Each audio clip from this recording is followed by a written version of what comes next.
If you have a son with ADHD, I want to talk to you about that moment in your house that I guarantee you have experienced. It goes something like this. You walk into your son's room, you ask him a simple question. Maybe it's about his grades, or just asking him to simply bring a dish back downstairs. And then in a split second, the next thing you know, the kid you know, the one who was literally just laughing and cutting up less than an hour ago, man, that kid is gone. And instead, you get met with stonewalling, perhaps a slammed door, or even a tone that feels like a personal attack. And some of these things are attacks, and they do hurt. And here's the deal, is that you end up being left standing alone in the hallway trying to figure out what in the world just happened. So I want to start by telling you, you haven't done anything wrong. You're being the parent he actually needs. See, you're holding the line. You are setting the expectations that'll eventually make him a successful man. And that part of your instinct, man, it's spot on. You are dead right. But I also want to tell you what's happening on the other side of that door, because I have lived it from every angle imaginable. So listen, I've raised two boys, both grown men now, both have ADHD. I personally live with ADHD myself, and for the past 30 years, I've worked in the world of high-stakes human behavior. Situations where emotions hit a ceiling and logic just disappears. So here's the thing. What you're seeing and experiencing isn't, it's not just a simple behavior problem. It's more or less an access problem.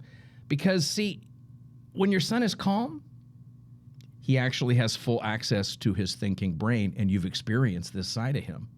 This is the one where he can agree with you, he can plan, and he can be the kid that you've known and loved without that monster that you meet every now and again. But see, for a teen male, especially one with a neurodivergent brain, that access is incredibly fragile. And in 2026, these boys are processing more digital input and social pressure than any generation before them. That internal pressure relief valve that they have is constantly near the limit. So when you walk in with a request, even a fair one, it's not just more information. See, to his brain, you just took a hammer to that relief valve, and that toxic energy, man, it is going to land on whatever is close to him. And that comes in the form of telling you to F off, punching a hole in the wall, or slamming a door in your face.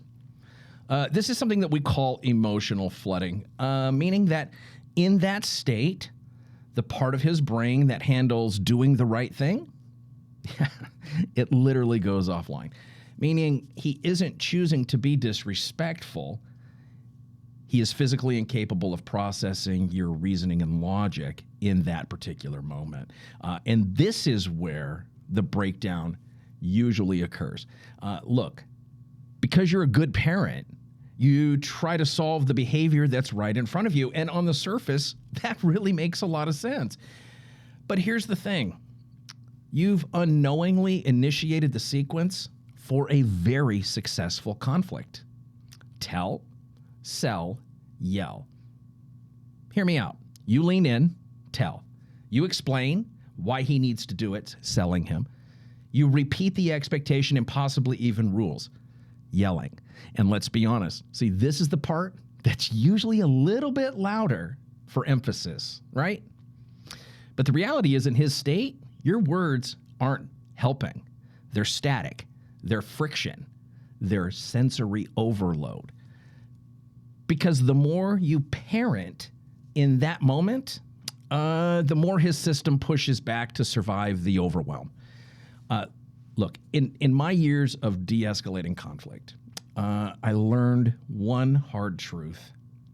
You cannot regulate a dysregulated nervous system with logic and reasoning. So your job in that hallway See, it isn't to get the dishes moved downstairs or the homework started. Not yet, anyway. Your job in that moment is to help his nervous system recalibrate. Sometimes that means less talking. It might mean stepping back. And it could just mean changing the sensory overload around him. Look, here's the important part. You aren't letting him get away with bad behavior. That's not what we're talking about at all. What you're doing is you are strategically waiting for his thinking brain to come back online so the conversation can actually matter. Because once that access returns, and it will, you'll see him soften. And you will once again recognize the kid that you know and love. Look, the takeaway from this episode, when you stop fighting the stuck brain and start timing the access, the relationship changes. The house gets quieter, and your connection actually gets deeper. At the same time, he starts to learn how to manage that stuck feeling himself because he watched you model how to handle that situation with grace. And that, my friends, is where the magic happens. That's what I got for you today, friends. We'll catch you on the next one. Peace.